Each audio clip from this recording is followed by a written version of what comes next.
Hello everybody, my name is Vikas Dayal and this is tutorial 2 for chapter 2 of your Shekhar Bandopadhay.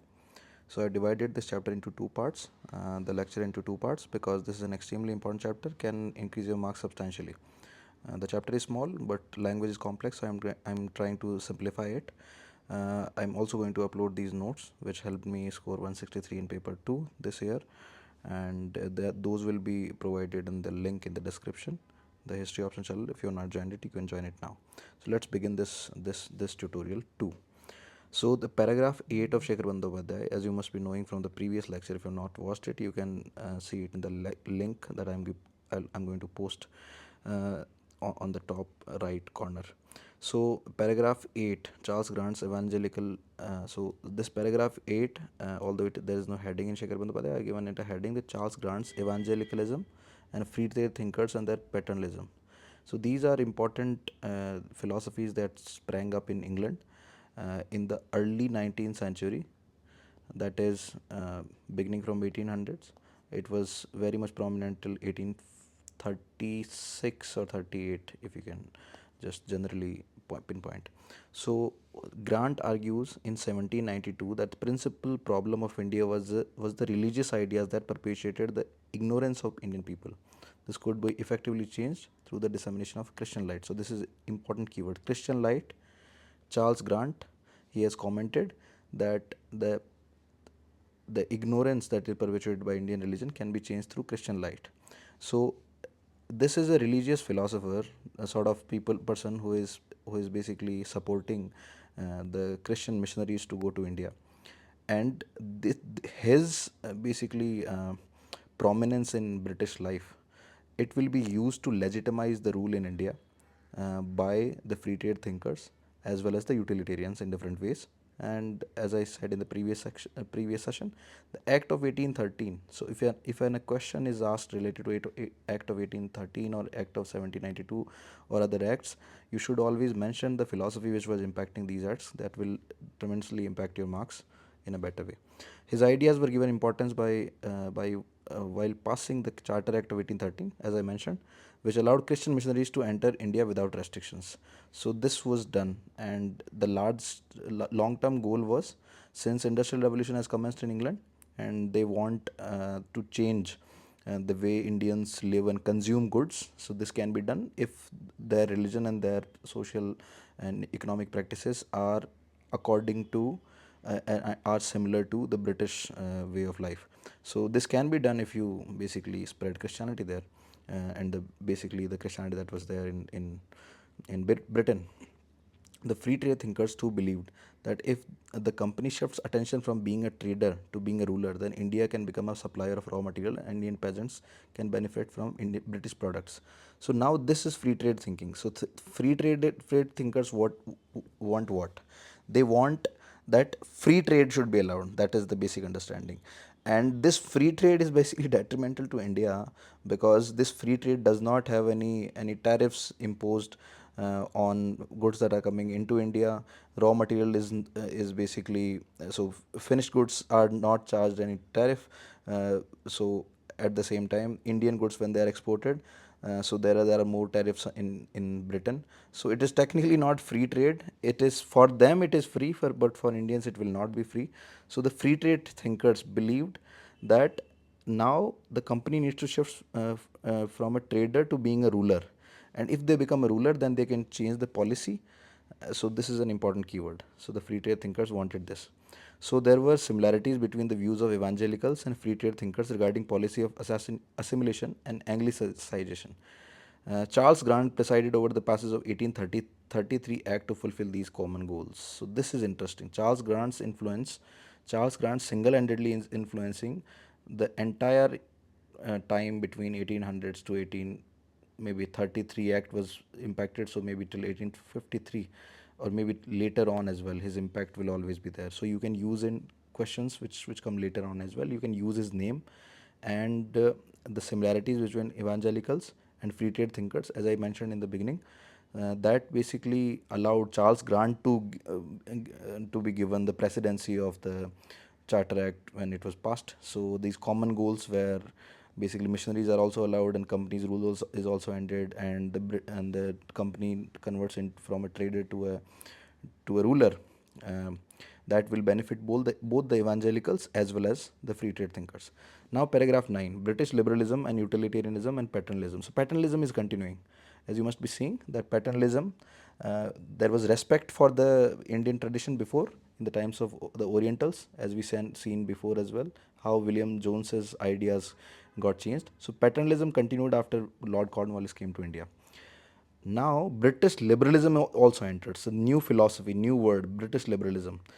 You like will see in the paragraph, and then utilitarianism. Jeremy Bentham's utilitarianism. These people are impacting the way policy is done in India. So, Macaulay's liberal vision was about civilizing rather than conquering. So there were two liberals. The first was two liberal gods in India from the British side. One is Macaulay and the second is Trevelyan. Another liberal in 1838 wrote that India will remain the prudest monument of British benevolence if trained by them in terms of happiness, independence and governance.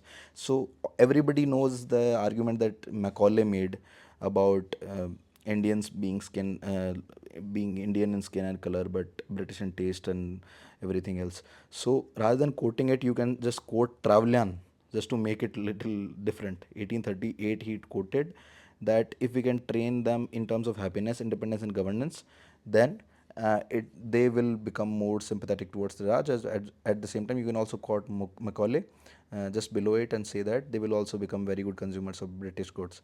So these are liberals. They think the problem with generally the liberals of that time was uh, they thought that their ideas are superior to what Indians believed in. So that is their basically superiority complex that was there. Jeremy Bentham, if we talk about the chief exponent of utilitarian thought, preached the idea of greatest good for the greatest number of people. So this is extremely important because greatest good for the greatest number of people was interpreted by them as well as the liberals in a manner that if we can civilize them and make them more British, then it will be greatest good for the greatest number of people, because they had also already created a narrative about India being a backward country, India being non-civilized, etc. So now, how can more good can be provided for the largest number of people by making them more civilized and making them more British-like. Bentinck turned utilitarianism into a militant faith. This is also a keyword, militant faith. He wrote in his book History of the British India. This is very important. If whenever you are mentioning the changes that were taking place in the first half of 19th century, you can always quote this book History of British India, that men like William Jones and perpetuated a false image of India's economic and cultural riches. He said that Benthamite line that India needed an effective schoolmaster and promulgation of good legislation for our upliftment. So quote this book and then say that Bentinck believed that India needs an effective schoolmaster. Just you can associate the word paternalism also. They are behaving like parents to Indian uh, childlike subjects, and they are trying to become a schoolmaster for everybody in India and trying to teach them what to do and what not to do, how to govern, how to basically make laws. There were some positives and negatives of it. We all know about it: the Sati Pratha getting abolished, the system of Sati getting abolished, then subsequently the Widow Remarriage Act, etc. So this was basically the outcome of what British society getting influenced by Bentinck's ideas of utilitarianism. In this line, a law commission was appointed by him under Lord Macaulay, and it drew up an Indian penal code in 1835. And Bentham models a model of a centrally, logically, and coherently formulated code. This is extremely important. That it should be centrally formulated. There should not be given any prominence should not be given to the local government. It should be logical. It cannot be based on faith, etc. And it should be coherently formulated. So this was the basic thing about Macaulay's code, and he was basically inspired by Bentinck. So that these things you must remember. Paragraph 10. So liberals versus utilitarians. So this is the heading that I given to it. So there was a basically contrast between the opinions of liberals and utilitarians in some sense. Paragraph 10 highlights this. While the liberal Lord Macaulay, in his famous Education Minute of 1835, presented a strong case for the introduction of English education, utilitarians like Mill also still favored vernacular education as more suited to Indian needs. So here liberals believe basically that their way of their language and their bookshelves are more important and more they have more knowledge. So they will always say that we are more superior, more paternalistic in nature, these people. And if you talk about James Mill and Jeremy Benthamite line people, they will say that okay, whatever works better for the largest number of people, because effectively we are supposed to provide them better governance, and that will basically lessen the burden of the Raj's unholy means for capturing India. So, but there was a contradiction. The utilitarians wanted vernacular education, the liberals wanted education in the form of English. So there is a controversy between the Anglicists and the Orientalists. So there, here you can also mention these keywords and make your answer better. Lord William Bentinck himself, an ardent follower of Mill. So there are three people who are associated with uh, utilitarianism. First one is Jeremy Bentham, obviously the proponent of it, exponent of it, and then James Mill, and then William Bentinck was the Governor General at the time of the passing of Sati Act. He abolished uh, Sati and child infanticide through legislation. He believed that utilitarian is philosophy, that legislation was an effective agent of change. Just this keyword, legislation as an effective agent of change. And the concept of rule of law was a necessary. Rule of law was a necessary precondition for improvement, but at the same time, he retains the faith in Indian traditions and nurtured a desire to give bade to Indians their true religion. So he said that I am going to translate. So here also some form of paternalism. He said that yes, um, uh, he said that Indian tradition can only be protected by us through translating their texts, etc. So another point in the book, there is an interesting observation where the book says that they try to compare the Indian way of life with the Abrahamic religions, which are religions of the book. Indian religion, according to this book, is not a religion of the book. It is based on many traditions, like Islam, Judaism, and Christianity. We do not play by the book in India.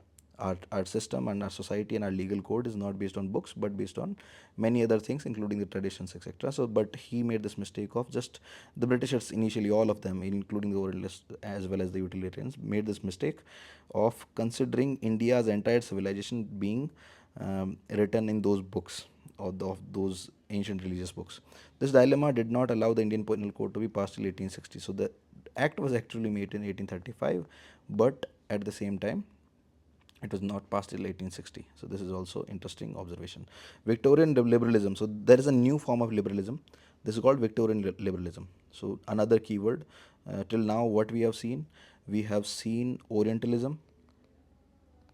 Then we saw uh, conservatism at the time when Whig's principles, inspired by Whig's principles, and Cornwallis brought it into India.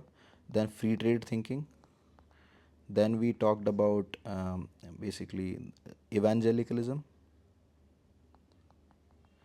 Then we talked about liberalism, utilitarianism, and now comes the philosophy of Victorian liberalism. So this is a different sort of Victorian liberalism. This was something that I quoted in one of the answers of this year's paper as well. Superiority of the conquering race. So this is the new racial theory also, racial superiority, and one important word, that is paternalism. So all these keywords, if you can remember, then it will extremely be really great for your answers. So let's come back to this particular para 11. It was Victorian liberalism in the post 1857 India that certainly made paternalism the dominant ideology.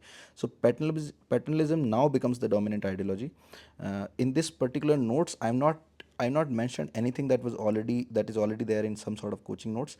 So I refer to the Balian notes as my base notes, and then I added these on top of it, and also added like some of the model answers of coaching institutes. But like whatever was there, basic information that was there in the coaching notes, I did not repeat it. I just added the value added material here. Bentinck's dithering attitudes were now replaced by authoritarian liberalism of James Stephen. This is extremely important. Another liberal, the first liberal that we saw was Macaulay, and the second liberal that we saw was Trevelyan, and now the third liberal. These three liberal names you must remember: James Stephen, who succeeded Macaulay as the new law member in the Viceroy's Council, he not only emphasized India's difference but also asserted India's inferiority. This is explicitly for the first time they are saying that India is inferior to the British. Such ideas in the 19th century were further strengthened by the rise of racial sciences in Victorian England, which privileged physical features over language as the chief marker of racial identity. So now it is interesting. Before, like in the 1830s, they were debating whether knowledge should be given in English language or the local languages. Now they have surpassed this particular thinking. Now they are saying that it is because we are white and you are like darker in skin, so you are inferior to us. So now the idea, the basically argument has become even more simpler and even more paternalistic as well as more discriminatory. So just racial identity, uh, racial sciences, these are important keywords that you must use, and because of that the Victorian liberalism became more paternalistic. This racial and anthropology could not accommodate the idea of an ancient Indian civilization into theory of dichotomy between civilized white-skinned Europeans and dark-skinned savages. Hence, the story of invading of Aryans. So, as I said in the beginning as well, this story was cooked up. Now it is totally rejected by the latest genetic research that is done in history. So there is nothing like Aryan invasion, as per the recent understanding of historians. The eventual production of a new Oriental knowledge by observers, ethnologists, and civilian produced an essential knowledge of backward caste-ridden Indian society, unfit to rule itself. Just look at the dichotomy. In the beginning, the people like William James, etc., said that India had a rich past, but basically now they are living in a backward age. But this new Oriental knowledge created by these paternalistic people, they showed India in a backward light even in the past as well, and said that India has been backward for the entire time. At the same time, fair skinned Indians who came from Europe ruled the dark skinned natives. This theory was propounded, and it impacts us even today. Racial distancing and boosting of privilege now dominated the earlier liberal vision of similarity and assimilation. So earlier they said that yes, Indians are also human beings, so maybe we can create good laws and make them better, etc. Now they are saying that there should not be an assimilation. And just to basically just remind you that when Victoria's coronation happened in 1878, there was a proper hierarchy laid down where Victoria was given some 101 salutes of the of the gun, and then like other Indian rulers, even the bigger rulers were given something like 51, someone given was 4 salutes. So this created a sort of hierarchy, and this also created, you can mention in your GS1 as well in society part, that this racial sciences that sprang up in the second half of 18th 19th century resulted into making India's caste system more obscure and more lethal, that is impacting Indian society even today. So I hope I am able to make it clear. A legacy of racial superiority. This is the 12th para. Cornwallis had earlier transformed the company's bureaucracy into an aloof elite. So what is aloof elite? That in the Fort William College, etc., they used to be taught that you should not mix. So this policy has been there since the beginning, as we discussed earlier as well. They were supposed to be separated and away from the general public and remain aloof. And there is something like they should not be having Indian mistresses and have British wives. So they just wanted to maintain this exclusivity, just to make sure that the ideas that they are giving about Indian inferiority and British superiority can work.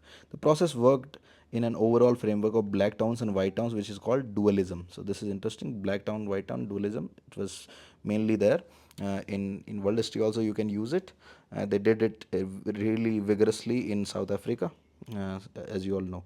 The position of Eurasians, the children of mixed marriages, continually went down from the imperial packing orders in 1791, when they were debarred from covenanted civil and higher grade military or marine services. This is interesting that they took this theory to such an extent that mixed marriages, children of mixed marriages, were not given like these prominent positions. Indians were obviously not given any of these positions, but gradually they were taken away from these positions. By the early 19th century, the social distance between the people and the ruling race became easily discernible reality in Calcutta's urban life. So things like dogs and Indians are not allowed in the cinema hall that we saw in this movie called, I'm forgetting the name. So that is something. This attitude comes from that time. 1850s and 70s and 60s. Racial exclusivism and racial hierarchy. Now comes the next paragraph. Just give it a quick reading. Racial arrogance in the first half of 19th century was also marked by liberal optimism. Macaulay wanted to convert the natives into Brian Sahib by spreading Western English education, but after the revolt of 1857, Indian subjects who were considered childish now started to be considered feminine, primitive, justifying superiority of the Western race, Western culture. So just compare it with what, like, the extremists and the revolutionary extremists did in the 20th century. They opened gymnasiums to basically show them that we are not weak. The feminine word was used by them. It was the language of that time, but it basically meant, according to that times, like, basically that times obscurantism, that it meant that Indians are weak and childish. So the extremists tried to counter it. You can use it there as well. Imperial assemblies of 1877 established a social order where everyone from people or princes were situated in hierarchy, and the viceroy became the central locus of power. The Ilbert Bill controversy. So Ilbert Bill controversy you can also mention. So if there's some question which asks for a broader timeline, then you can give all these ideologies and make your answer richer and richer. Parliament and the empire. Now comes topic 2.2. So I'm covered the difficult 2.1. Now let's talk about topic 2.2 in your chapter 2. Absent-minded imperialist or pressure from the metropole. So para 1 talks about this only, this particular debate that happened. PJ Marshall said that new policies was hardly ever initiated from London. So PJ Marshall, basically a British historian, who says that new policies were not taken from, basically not governed from London. So it was basically pressure from the basically there are two keywords: pressure from the metropole or developments at the periphery. This is the debate. So what is the periphery? Metropole is basically England, from where everything is governed. Developments at periphery means that some Britishers through this company came to India, and these were adventurers. By chance, they established their rule in India. So there is a debate, and basically PJ Marshall says that nothing was hardly initiated in London, from London. So it was basically done by the adventurous company people. But there is a critique, and not only the company's existence dependent on renewal of the charter. The first point, renewal of the charter was given by the British Parliament right from the 17th century. The company servants in India acted on the concept of delegated sovereignty. Second point, there were clear instructions to how to divide the booty between. So this is also one point. There is also clear instruction about how to divide the loot. So as Shashi Tharoor says, they not only looted us, but they also took the word from Indian dictionary of loot into their own dictionary. Royal troops, if the so this is something. Now company had to depend on the successive governments in London for various matters. Latter was ready to provide it in exchange for heavy subscription state exchequer. So now basically because they wanted money from the British banks, etc., and the government, so from the exchequer. So now the control became heavier and heavier, as you must be seeing after the wars that were fought with the Nizam as well as Marathas in the 1770s and 80s. Their financial condition became really weak, and they had to ask for loans. That's why the acts of 1773 and then 1781 and 4 were enacted, because there was more control from the metropole. Use this word metropole often enough to make your answer better. There were always few MPs from East India Company interest. This is also point 4 or 5, whatever. So this is point 4, where there were some people who were guarding the interest of East India Company in the British Parliament. The company was also an important element in the city politics of London, about which the government was always keenly concerned. So city politics of London, the newspapers were always filled with. This is also one point, fifth point you can write. Conflicts between parties within the company often got aligned with the wider political arguments within the parliament. So yes, so the company also had people just like BJP and Congress supporters and Aam Aadmi Party supporters and other party, regional party supporters. There were different kinds of people. Some supported the Whigs, some supported the Tories. So this way, you can see in the company as well that the company officials were also keenly interested in affairs of parliament. So this is the sixth point. The rumors about growing riches of the company spread. There was a greater eagerness to be on the part of the government to have a share of it. So you can see from that times newspapers, etc.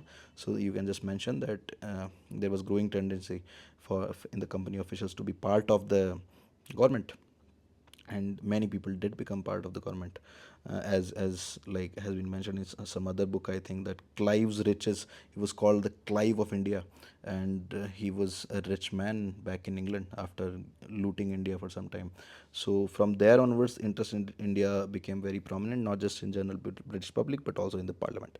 Need to impose greater parliamentary control. After the Battle of Plassey, due to increasing misgovernance of the company officials and expanding empire of the company, forced the British state to exert some parliamentary control over it. Governor generals in India like Clive and Hastings also desired to force some kind of formal constitutional relationship with the crown, which would buttress their power and legitimate their authority.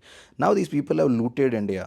Now, whenever somebody loots a place and goes back to their hometown, they might be more having more money, but they still do not have power and authority. So they wanted to make their status better in India also by having some sort of arrangement with the crown. So these are points 7 and 8 maybe, understanding it. If you don't understand anything, then you can always, particularly if you're writing mains this year, you can always reach out to me on the helpline. I keep seeing such messages, so you can always reach me on the helpline. The helpline is given on the Telegram channel, that is posted. Its link is posted in the description.